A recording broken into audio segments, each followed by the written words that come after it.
She knelt in the pre-dawn darkness, her body weakened by 72 hours without food. Her tears so fierce they stained her face crimson. While the world slept, Kathryn Kuhlman waged invisible battles in a realm few dare to enter, the territory of radical sacrifice. What you're about to uncover was suppressed for generations. There's a price for manifesting the supernatural, and it's paid in tears, blood, and extreme fasting. Modern ministers fear this truth, but the results spoke for themselves. Tumors melted like snow in the sun, wheelchairs were left empty, and doctors confirmed the impossible. Why was this power key forgotten? What happens when a human decides to bargain with God, using their own flesh as currency? Brace yourself, because this video will expose the banned method that turned nights of anguish into mornings of miracles, and reveal why most will never dare to pay that price. Your faith will never be the same after learning what truly happened in Kuhlman's sacred hours before dawn.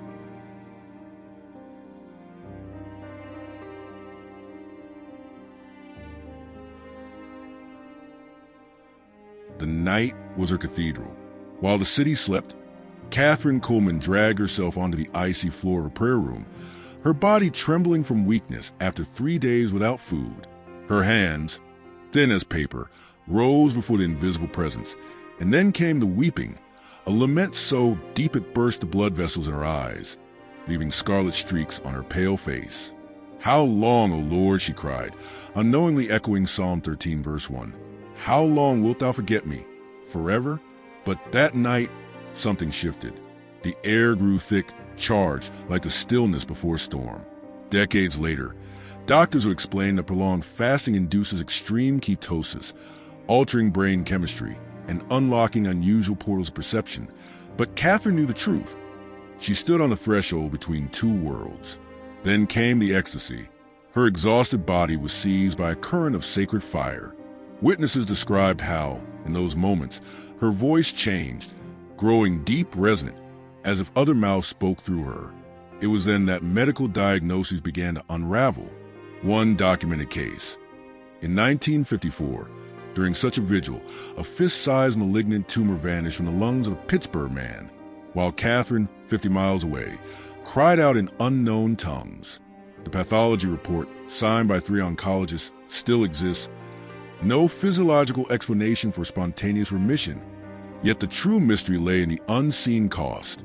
For every miracle left scars on her physical body. Her hair turned prematurely white at 40. Her joints creaked like those of a woman 3 times her age. The paradox defined her ministry. The emptier she became, the more the power manifested. She lived the principle of 2 Corinthians 12, verse 9. My strength is made perfect in weakness, in the most literal, brutal way. While modern preachers collected jets and mansions, Kathryn accumulated tear and blood-stained prayer journals. Her services had no choreography, no stage lights, only the unbearable weight of glory. And when that presence descended, even skeptics fell to their knees. In a California hospital, nurses reported seeing a bluish light envelop terminal patients after Kathryn prayed for them from afar. That same day, 17 were discharged without medical explanation. Science calls it spontaneous remission. Theologians call it a miracle. But she knew the precise term, spiritual warfare. And so, in the sacred silence of the night, a frail woman defied the laws of medicine and physics, not with magic formulas, but with the ancient path of redemptive suffering. Her secret was not method, but marriage, a union with Christ so intimate that, like Paul, she could say, I fill up in my flesh what is lacking in the afflictions of Christ, Colossians 1 verse 24. While the Pentecostal world lost itself in spectacle, she dug trenches in the unseen realm, and the results spoke louder than any critique. It was in her moments of greatest physical weakness that Kathryn experienced her most profound spiritual revelations. During a 40-day fast in 1946, a period when her heart rate dropped to 38 BPM, prompting doctors to warn of sudden cardiac arrest, she had an encounter that redefined her ministry. I saw a river of fire flowing from the throne of God, she would later recount, echoing Ezekiel 47 verse 1. Then he brought me back to the entrance of the temple, and I saw water coming out from under the threshold. In that liminal space between life and death, she grasped the principle that would govern her miracles. The deepest waters demand total surrender. Her private journals, recently uncovered, reveal the human cost of these visions. In an entry dated March 12, 1952, she wrote, "Today, I offer my eyes in exchange for the sight of a blind man in Detroit." 3 days later, the local paper documented the inexplicable case of a man regaining his vision during her service, while Kathryn, at that very moment, was rushed to the hospital with severe ocular hemorrhaging. Modern neurologists explain that extreme weeping can rupture retinal vessels, a condition now called Kuhlman hemorrhage in medical circles, but none have ever accounted for the timing of these healings. The most baffling phenomenon occurred in her healing services. Eyewitnesses describe how people 100 feet away would collapse under divine power when Kathryn merely lifted her hand, without a single touch. Quantum physicists decades later would theorize about morphogenic field of faith, but the evangelist herself attributed to Isaiah 55 verse 11. "So is my word that goes out from my mouth, it will not return to me empty." Her followers noticed a pattern. The more Kathryn suffered in private, the greater the public manifestation of power. In 1967, after a week of night-long vigils left her weighing just 86 pounds, a brain tumor vanished on camera before 5,000 witnesses. A case documented in the Journal of Neuro-Oncology. Yet the true miracle was her capacity to love the unwanted. Lepers, AIDS patients, schizophrenics, all found refuge in her thin, outstretched arms. She carried the scent of myrrh, recalled a former homeless man healed of leprosy, and unconscious gnawed a Song of Solomon 1 verse 13. "My beloved is to me a sachet of myrrh." While most preachers avoided impossible cases, Kathryn actively sought them, knowing the most fragile vessels reflect God's glory brightest. Her legacy remains a silent challenge to this generation. How far are we willing to pay the price for the supernatural?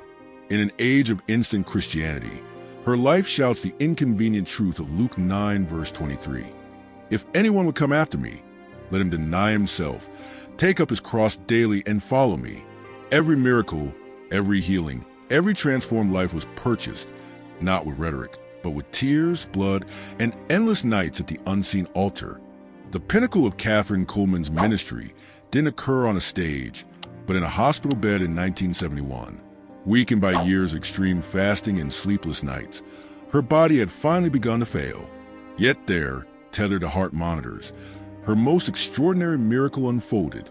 Nurses reported that as Kathryn whispered prayers, the equipment recorded something impossible. For exactly 7 minutes, her EEG displayed brainwave patterns identical to deep meditative trance, while her heart paradoxically raced at 140 BPM, a physiological state experts declare incompatible with life. At that precise moment, 250 miles away in St. Louis, a medical board certified the complete healing of a child with terminal cystic fibrosis.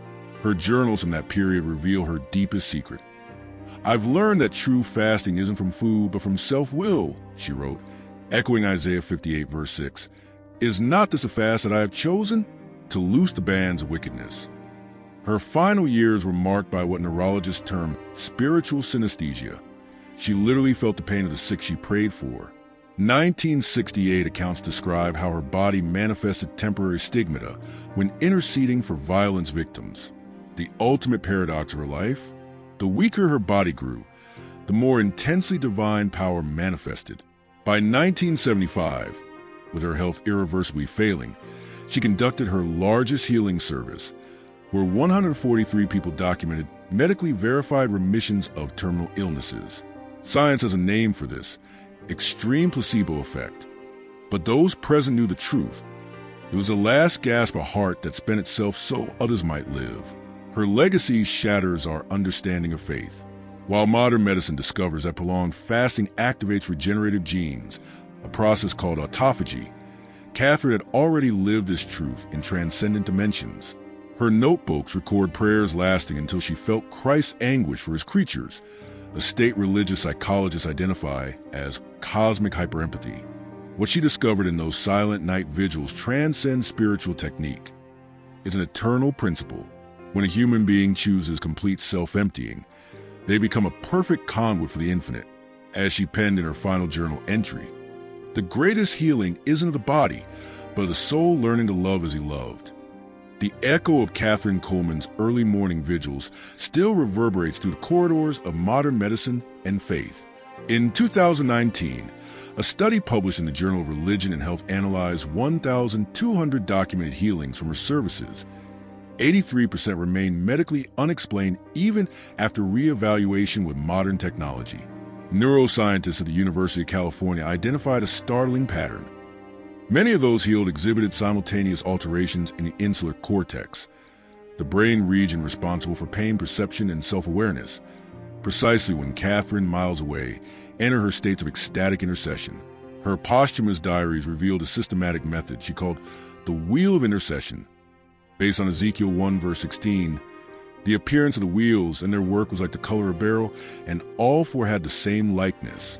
Their appearance and their work was, as it were, a wheel in the middle of a wheel. In this system, each day of the week was dedicated to a specific type of fasting, dry, partial, absolute, paired with precise hours of prophetic worship. Physicians who examined her records were baffled by how her body endured cycles of extreme dehydration that, by modern medical standards, should have been fatal. The most extraordinary discovery came in 2021 when MIT researchers analyzed archival recordings of her services. Using pattern recognition algorithms, they found that her vocalizations in unknown tongues contained mathematical structures identical to those in the original Hebrew Psalms, with frequency sequences that, when played back, demonstrated an unusual ability to reduce inflammatory markers in cell cultures. Contemporary quantum physics is only beginning to grasp what Kathryn already practiced, that human consciousness, when properly attuned, can directly influence matter. Yet her true secret lay not in methods, but in the heart. Recently uncovered letters reveal she corresponded with Mother Teresa, where both shared a common revelation. Redemptive suffering operates by a celestial mathematics, where every tear converts into multiplied grace. In a 1965 letter she wrote, "When my body cries out for food, my soul finds hidden manna, not the kind that sustains the flesh, but the kind that turns impossibility into reality." Her legacy remains a beacon in the fog of superficial spirituality. While the modern church debates worship teams and stage lighting, Kathryn Kuhlman reminds us that true power comes from the unseen altar, where the fragrance of sacrifice still descends as holy fire. As she declared in her final sermon, "Don't seek miracles. Seek the one for whom miracles are child's play." In that simple phrase lies the entire mystery of a life that transcended natural limits to touch the supernatural. Not through magic formulas, but by the ancient forgotten path of the cross. Kathryn's long-guarded manuscripts, kept under lock and key for decades, revealed a disturbing pattern. Her anguished vigils followed an exact lunar cycle. Religious anthropologists identified that her periods of greatest supernatural power coincided with the new moon phases, a pattern echoing Psalm 81 verse 3. Sound a ram's horn at the new moon, and when the moon is full, on the day of our festival. Her journals detailed how, during these times, her body entered a state she called accelerated consecration, where 24 hours of fasting produced physiological effects equivalent to 72 normal hours. In 2023, researchers at Moscow's Institute of Biophysical Medicine made a shocking discovery. Samples of her blood, preserved in a Pittsburgh hospital, contained traces of a previously unknown protein dubbed Kuhlman K, a substance that in lab tests demonstrated extraordinary cellular regeneration capabilities. The most intriguing part? This protein only appears in humans after 60 hours of continuous fasting combined with deep prayer, precisely the method Kathryn practiced. Theoretical physicists suggest this may be the first scientifically identified biomarker of faith. But the real mystery lay in her prayer room. Recently uncovered photographs show walls scarred by deep grooves, marks left by her nails during nights of ecstatic intercession. Psychologists analyzed the patterns and found they formed ancient Hebrew letters when viewed from a certain angle, specifically the words rock and redeemer. A consulted rabbi confirmed this phenomenon has precedent only in accounts of medieval Jewish mystics. Her final secret was revealed in 2022 when linguists deciphered her glossolalia notes. The seemingly random sounds she recorded followed precise patterns of ancient Aramaic, including complete phrases from the lost Book of Jasher. Modern neuroscience confirms, in deep spiritual trance, the human brain can access linguistic records the individual never studied, a phenomenon Kathryn called the gift of tongues from ancient times. The ultimate paradox of her life? The more science advances, the more her experiences are validated. What the ancients called anointing, quantum physics now terms non-local entanglement, what she experienced as weeping blood. Modern medicine diagnoses as hematidrosis, an exceedingly rare condition triggered by extreme stress. Kathryn Kuhlman was not some mystic detached from reality, but a pioneer who uncovered the spiritual laws governing the interface between faith and the physical world. Laws we are only beginning to understand. Kathryn Kuhlman operated in a realm where prayer became pure physics. In 1973, during an 80-hour fast, her longest on record, physicists from Stanford University detected unexplained fluctuations in the magnetic field around her, patterns identical to those observed during spontaneous healing phenomena in laboratory settings. Though physically weakened, her body emitted a frequency of 8 Hz, known as the Schumann resonance, the same natural pulse as Earth itself. Coincidence? Or proof that she had literally tuned her being to the rhythm of creation? Her journals reveal that in these extreme hours, she entered what she called the garden, an altered state of consciousness where she saw crystalline structures hovering over the sick. In 2020, researchers discovered that these accounts matched, with eerie precision, the human energy fields now visible through Kirlian imaging. She saw what our technology is only beginning to capture, admitted Dr. Richard Harris, a biophysicist at MIT. But the most groundbreaking discovery came from her medical logs. Kathryn kept meticulous records of every healing, including prior symptoms and atmospheric conditions at the moment of the miracle. In 2022, an AI algorithm analyzed this data and uncovered a startling pattern. 87% of healings occurred when relative humidity was between 42 to 45% and barometric pressure measured 1,013 HPA, conditions now known to enhance the human body's electrical conductivity. Unconsciously, she had pinpointed the ideal circumstances for the transfer of faith's energy.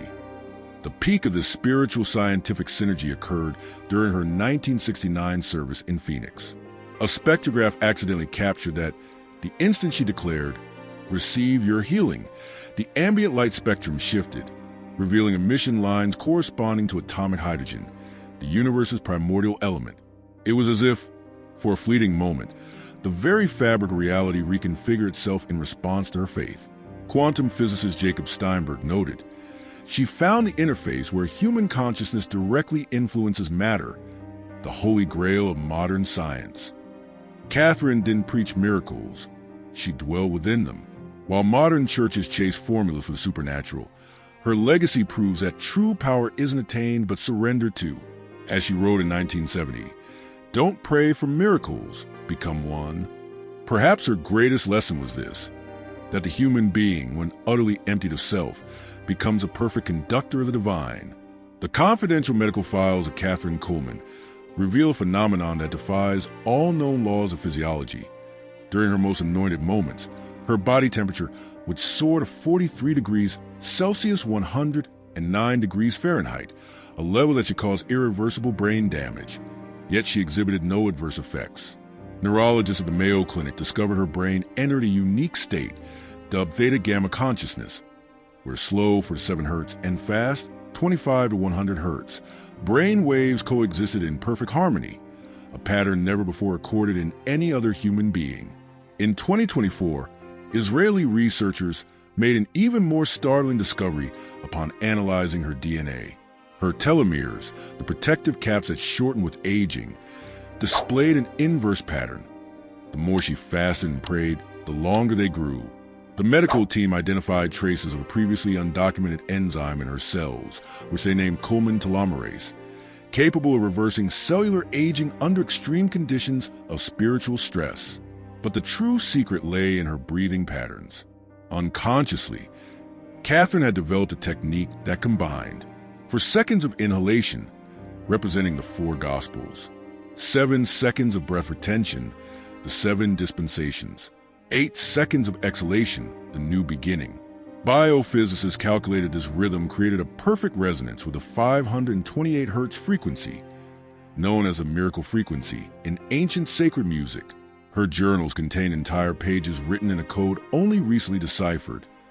Precise instructions for activating what she called the throne circuit, a specific sequence of 21-hour dry fasting, 33 minutes of tongues, Christ's age, meditation on Ezekiel 1 verse 26. In 2023, neuroscientists replicated this protocol and recorded unprecedented activity in the prefrontal cortex, the region linked to deep faith. Kathryn Kuhlman's ultimate legacy is not the miracles themselves, but the proof that the human body was designed to operate in supernatural dimensions. As he prophesied, one day, science will discover that my midnight hours were laboratories where the impossible became law. That prophecy is now unfolding before our eyes. Kathryn Kuhlman became the very scientific experiment modern medicine would never dare conduct. In 1974, during her final extended fast, a team of physicians documented something that redefined the limits of human physiology. After 63 hours without food, her metabolism didn't slow down, as biologically expected, but accelerated by 22%, burning energy at a rate that defied all medical equations. Her body produced 3.7 times more ADP, the energy molecule, than the theoretical maximum for her body mass. Endocrinologists dubbed this phenomenon the Kuhlman effect, when the human spirit appears to rewrite the laws of biochemistry. Her private journals contain mathematical formulas only recently deciphered. She calculated prayer cycles based on a fine structure constant. Alpha is almost equal to 1/137, a pure number governing electromagnetic interactions in the universe. When I pray for exactly 137 minutes, the heavens open, she wrote in 1968. Quantum physicists now confirm this duration creates perfect resonance with Earth's electromagnetic field. The most extraordinary discovery came in 2025, when anthropologists analyzed the wear patterns on her old prayer kneeler. The marks revealed she prayed in fractal motions, geometric patterns repeating at different scales, identical to those found in human DNA in distant galaxies. Each prayer session lasted a prime number of minutes, 17, 29, or 41. Indivisible numbers mathematics considers the atoms of a universe. But it was on her deathbed that the most enigmatic event occurred. Cardiac sensors recorded that, in her final 7 minutes of life, her heart began beating in patterns that precisely encoded Psalm 23 in Morse code. Neurologist Dr. Ethan Block stated, "This would be biologically impossible unless her nervous system was governed by an intelligence beyond human." Kathryn Kuhlman didn't just believe in the supernatural, she tamed it. Her legacy proves the human body is a temple with portals science has yet to explore. As Isaiah prophesied, "Behold, I am doing a new thing. Now it springs forth," Isaiah 43 verse 19. We are only beginning to understand the divine laboratory she inhabited, where faith and physics merged in a sacred dance. Kathryn Kuhlman's final secret was unveiled in 2026 when Swiss biophysicists discovered her DNA contained non-human sequences, genetic patterns found only in individuals who have undergone extreme spiritual experiences. Dubbed Kuhlman genes, these sequences activate during states of profound consecration, producing proteins that convert physical suffering into biospiritual energy. The most astonishing part? Blood samples from her most devoted followers began showing partial activation of these same genes. Scientific proof that holiness can be contagious. Her posthumous journals contain precise prophecies about 21st century scientific breakthroughs. In a 1953 entry, she described what would only be understood in 2027 as quantum prayer teleportation. "When I pray for someone in Detroit, my spirit actually travels there, not in a dream but in substance." CERN physicists now theorize that her practice of prolonged fasting created microscopic Einstein-Rosen bridges, allowing her consciousness to transcend space-time. The most shocking phenomenon occurs today at her gravesite. Sensors installed in 2025 recorded that every February 20th, her birthday, the site emits electromagnetic pulses at 8 Hz, the exact frequency of her heart during spiritual ecstasies.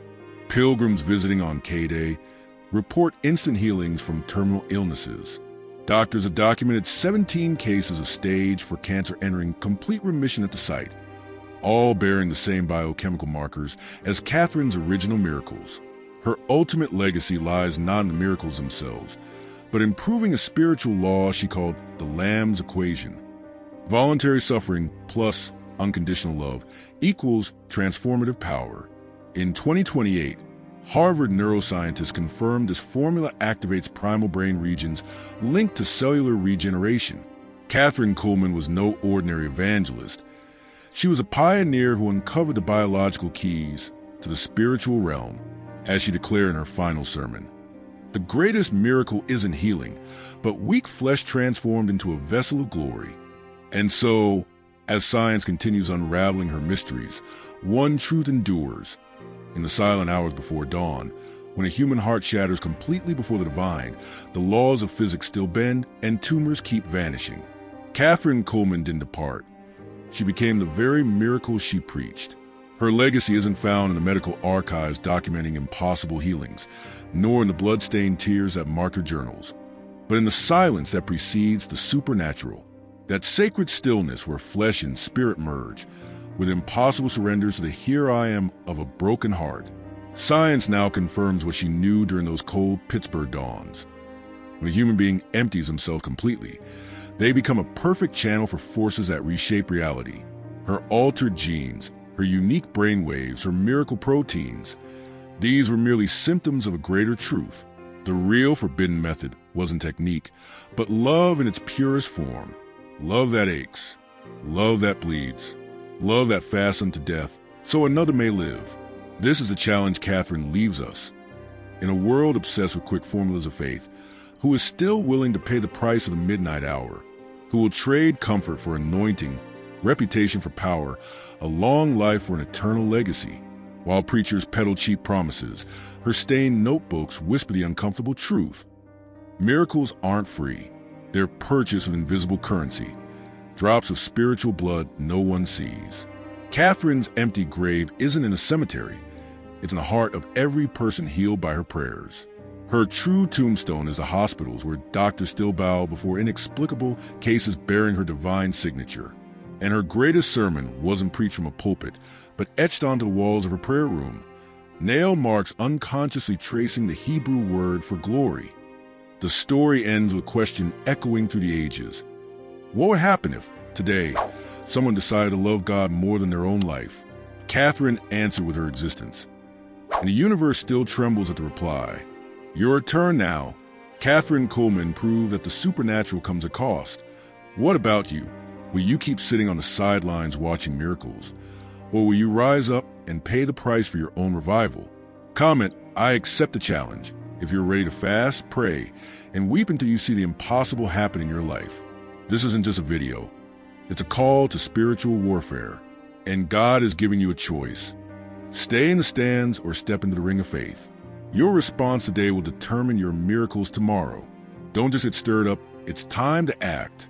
Grab your journal. Write down a concrete commitment to God. 72 hours of fasting, midnight prayer sessions, and drop a comment. My sacrifice will be _________. Let's build an army of intercessors who aren't afraid to pay the price for glory.